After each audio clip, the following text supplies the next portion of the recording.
Donald Trump ही राष्ट्रपति होने जा रहे हैं?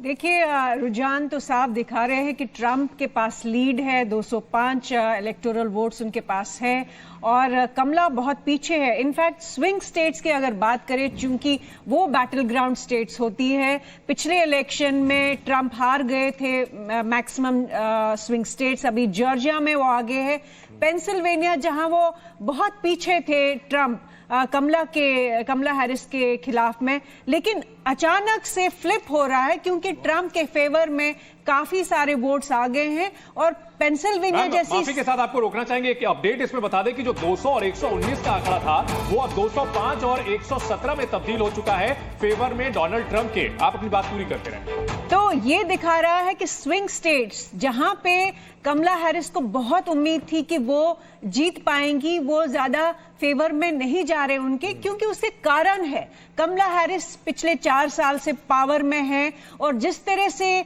जो बाइडेन और कमला हैरिस की पॉलिसी रही, बिल्कुल हमारे पैनलिस्ट ने सही कहा कि गाजा वॉर की जो हालत हुई उसमें अगर आप देखिए कितने पैलेस्टीनियंस जो है मारे गए और जो मुस्लिम वोट बैंक है यूएस में आज की डेट में वो खफा है कमला हैरिस। सर मैं संजय सोई सर आपके पास आ रहा हूं। इस अमेरिकी चुनाव में कई सारे मुद्दे उठाए गए, इसमें लोकतंत्र खतरे में है, यह मुद्दा उठाया गया।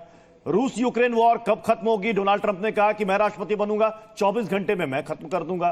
गर्भपात का मुद्दा यहां पर उठाया गया, फिर इकोनॉमी का यहां पर मुद्दा उठाया। लेकिन अगर मैं भारतीय संदर्भ में बात करूं, हिंदुत्व को लेकर ट्रंप जितने अग्रेसिव रहे हैं और बांग्लादेश की घटना को लेकर जितना मुखर होकर उन्होंने अपनी बात रखी और यह भी साफ साफ कहा कि मैं हिंदुओं की रक्षा करूंगा, कमला हैरिस नहीं कर सकती। और उसके बाद हमने देखा कि कमला हैरिस मंदिर जाती हैं, पूजा करती हैं, फिर व्हाइट हाउस में दिवाली में 600 से ज्यादा इंडियन को वहां पर बुलाया जाता है, खासतौर पर दिवाली के मौके पर जो बाइडेन को द्वारा। ये क्या है सर?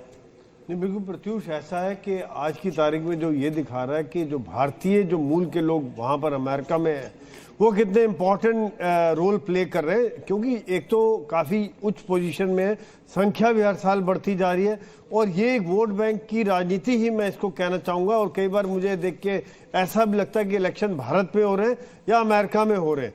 जिस प्रकार से दिवाली या बाकी त्योहारों पर उन्होंने एक फोकस किया, अभी खासतौर से दिवाली अभी तुरंत ही इलेक्शन के पहले थी, तो दोनों एक तरह से अपनी तरफ से वोटरों को खींचने की कोशिश करें। लेकिन ट्रंप का यहाँ पर देखा जाए तो ये कुछ बातें जो उन्होंने कही हैं कि खुल के बात की है, बड़े जिसको कहना है जो स्ट्रांग लीडरशिप वाली बात की है और स्ट्रांग शब्दों में बात की है उन्होंने, तो ये कारण से शायद सर स्ट्रांग नहीं, समस्या तो यही हो जाती है कि डोनाल्ड ट्रंप जो है जरूरत से ज्यादा स्ट्रांग हो जाते हैं, उनकी फर्मनेस जो होती है कई बार रफनेस में तब्दील हो जाती है और निश्चित तौर पर पिछली बार ये उनकी जो छवि थी ये कहीं ना कहीं उनके खिलाफ गई थी। इन सब के बीच आंकड़े भी लगातार हम आपको दिखा रहे हैं और बताते चल रहे हैं कि आखिरकार क्या कुछ चल रहा है और यहां अमेरिकन इलेक्शन से जुड़ी हुई हर अपडेट हम आपको देते रहेंगे, हमारे पैनलिस्ट से बातचीत करते रहेंगे, लेकिन दूसरी खबरों को जानना भी जरूरी है। हमारी सहयोगी निधि और अनुपमा हमारे साथ लगातार बनी हुई हैं।